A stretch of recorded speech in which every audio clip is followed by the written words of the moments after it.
Hai teman-teman, berikut ini adalah simulasi video Skills Lab yang akan membantu kita dalam ujian OSCE. Informed Consent atau IC adalah suatu persetujuan yang harus ditandatangani oleh pasien untuk menghindari terjadinya miskom dalam melakukan suatu prosedur. Dalam video ini, Informed Consent yang dilakukan adalah untuk prosedur pertama pemasangan IV line, kedua pasang kateter, ketiga pengangkatan lipomi, dan terakhir suturing atau penjahitan.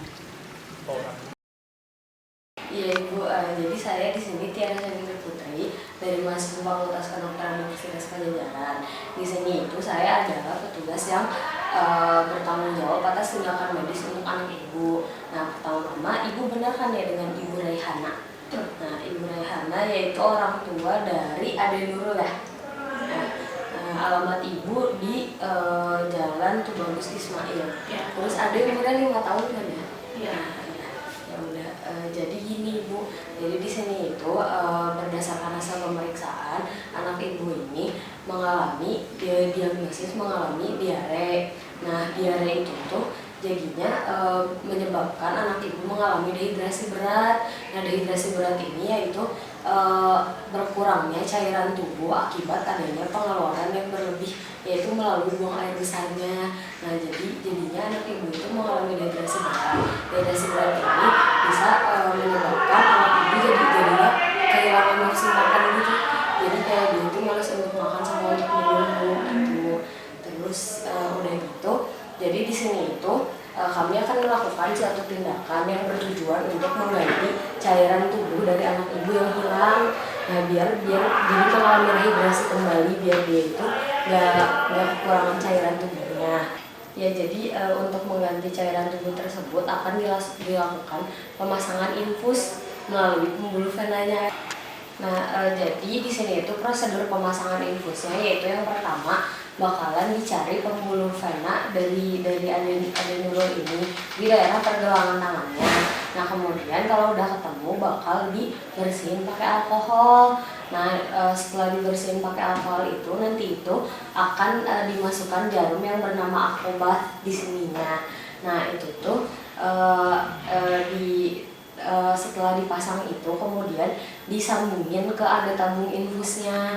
Nah, tabung infusnya itu tuh nanti akan yang di daerah sininya bakal ditutup lagi pakai kasa sama perban biar jadi si tabungnya nggak bergerak-gerak gitu loh Bu.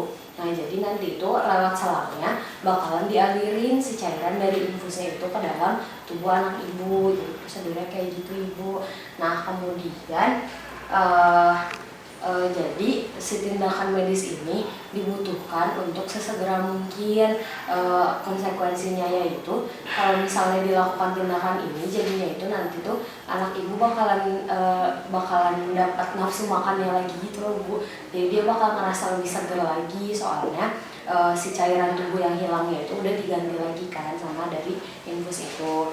Nah, kemudian untuk resikonya itu yaitu bisa menimbulkan rasa sakit ketika dipasang jarumnya di adenurulnya, tapi kita itu bakalan menguranginya. Terus udah gitu ada efek sampingnya yaitu ada resiko untuk terkena infeksi, tapi untuk resiko infeksi ini bakalan kita tanggulangi dengan cara yaitu sterilisasi alat.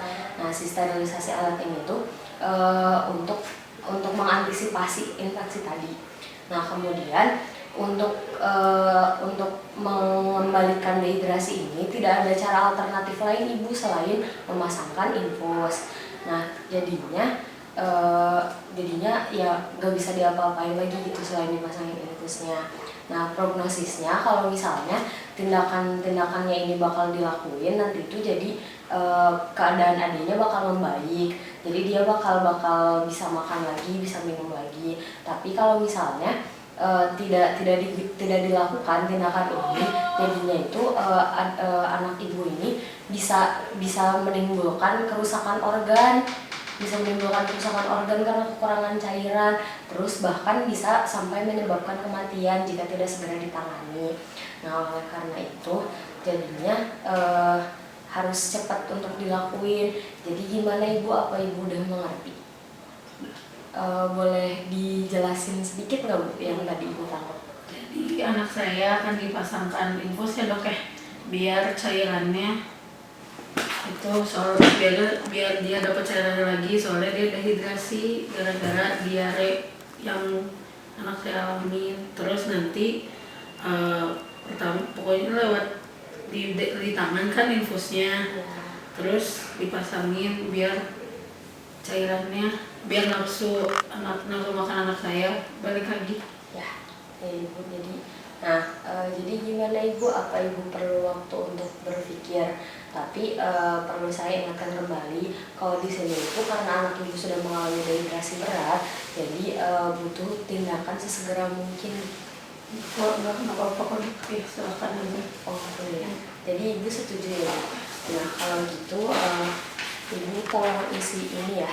Ini ada formulirnya. Ya, jadi dok di sini saya kedatangan pasien yaitu seorang anak perempuan berumur 5 tahun yang didiagnosis mengalami diare. Nah, untuk itu akan dilakukan tindakan pemasangan IV line atau infus. Nah, karena pasien ini masih berada di bawah umur, yaitu umurnya masih 5 tahun, meskipun dalam keadaan sadar, pihak yang berhak untuk mengisi formulir informed consent adalah ibunya, karena ibunya itu sudah memenuhi syarat untuk menjadi pengisi informed consent, yaitu sudah berumur lebih dari 21 tahun ataupun sudah menikah. Ya, gitu. Ya, jadi gini Bu, Ibu sudah setuju kan ya? Ya, jadi di sini Ibu tolong isi formulirnya, ada nama, usia yang seperti itu. Nah, dari semua kolom ini tidak boleh ada yang kosong.